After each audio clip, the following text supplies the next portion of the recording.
தேசிய ஜனநாயக கூட்டணியில் பாரத பிரதமர் நரேந்திர மோடி ஐயா அவருடைய தலைமையை ஏற்றுக்கொண்டு பயணம் செய்து கொண்டிருக்கின்றார். எல்லா கட்சியிலும் சிறுபான்மை தொண்டர்கள் தலைவர்கள் இருக்கின்றார்கள். சிறுபான்மை மக்களுக்காக மேடையில் இருக்கக்கூடிய எல்லா தலைவர்களும் உழைத்துக் கொண்டிருக்கின்றார்கள். அதில் எந்த மாற்று கருத்தும் இல்லைங்க ஐயா. இன்னைக்கு பாரதிய ஜனதா கட்சியோ மேடையில் இருக்கக்கூடிய நம்முடைய அன்பு தலைவர்களோ நாங்கள் நம்முடைய சிறுபான்மை மக்களுக்கு என்ன செய்தோம் அப்படிங்கிறத ஆதாரப்பூர்வமாக சொல்ல முடியும்.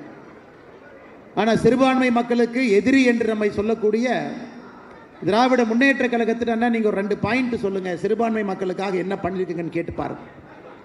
உதாரணத்திற்கு சிறுபான்மை மக்கள் அதிகமாக வாழக்கூடிய மாவட்டத்தில் பாரத பிரதமருடைய வீடு கட்டும் திட்டத்தில் சராசரியாக இன்னைக்கு 31% வீடுகள் சிறுபான்மையின மக்களுக்கு இந்தியாவில் போயிட்டு இருக்குதுங்க. இதில் ஆதாரத்தின் அடிப்படையில் நம்ம சொல்லலாம்.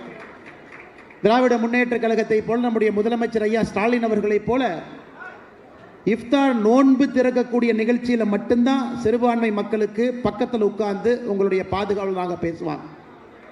மற்றபடி 4 ஆண்டு காலம் அவங்களுடைய ஆட்சியில் எந்த விதமான விஷயமே இருக்காது. அதே போல பாரத பிரதமருடைய முத்ரா கடன் வாங்கக்கூடிய திட்டம், முத்ரா கடன் திட்டத்தில் 32 லட்சம் கோடி ரூபாய் இன்னைக்கு மக்களுக்கு கடனாக கொடுக்கப்பட்டிருக்கிறது. அதில் 36% அந்த திட்டத்தில் சிறுபான்மை மக்கள் பயனடைந்திருக்கின்றார்கள். முத்ரா கடன் திட்டத்தில் பாரத பிரதமருடைய விவசாய கௌரவ நிதி திட்டத்தில் 33% சிறுபான்மையர்கள். பாரத பிரதமருடைய உஜ்வாலா திட்டத்தில் 37% சிறுபான்மையின மக்கள்.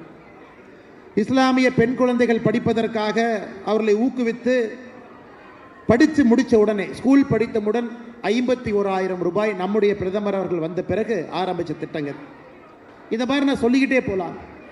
அதனால் நான் பாரதிய ஜனதா கட்சியினுடைய மாநில தலைவராக இதை செஞ்சிருக்கிறோம் அதை செஞ்சிருக்கோன்னு சொல்றதை விட நம்முடைய கூட்டணி கட்சியினுடைய தலைவர்களும் நம்முடைய முன்னாள் ஆளுநர் முன்னாள் மாநில தலைவர் அக்கா தமிழிசை சவுந்தரராஜன் அவர்கள் எப்படி வாழ்ந்திருக்கின்றோம் என்பதை வர்ணிச்சிருக்கிறார்.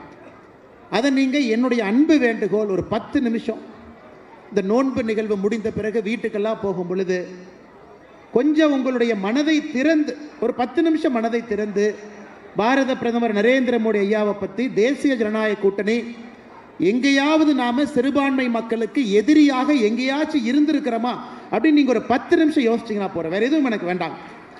நான் பேசுகின்றேன், நான் புகழ்ந்து பேசுகின்றேன், எங்களுடைய தலைவர்களை நாங்கெல்லாம் புகழ்ந்து பேசுகின்றோம் என்பதை தாண்டி உங்களுடைய பாதத்தை தொட்டு நான் கேட்பது 10 நிமிஷம் மனசை திறந்து தேசிய ஜனநாயக கூட்டணியினுடைய தலைவர்கள் யாராவது தப்பு பண்ணியிருக்கிறோமா, இந்தியாவிலே 11 ஆண்டு ஆட்சி காலத்தில் எங்கேயாச்சும் தப்பு நடந்திருக்கா அப்படிங்கிறத ஒரு நிமிஷம் நீங்கள் யோசிச்சுப்பாங்க. அந்த தப்புக்கு பாரதிய ஜனதா கட்சியோ தேசிய ஜனநாயக கூட்டணியோ பாரத பிரதமர் நரேந்திர மோடி அவர்களோ எங்கேயாச்சும் காரணமான ஒரு நிமிஷம் யோசிச்சுப்பாரு. எனக்கு 20 நாடுகள் அதனுடைய உயர்ந்த விருதை பாரத பிரதமர் கொடுத்திருக்கிறாங்க. 20 நாடுகள். ஆனால் எத்தனை பேருக்கு இருக்குன்னு தெரியும்? அதில் 7 இஸ்லாமிய நாடுகள் தன்னுடைய உயரிய விருதை பாரத பிரதமர் கொடுத்திருக்கிறாங்க. எத்தனை பேருக்கு தெரியும்?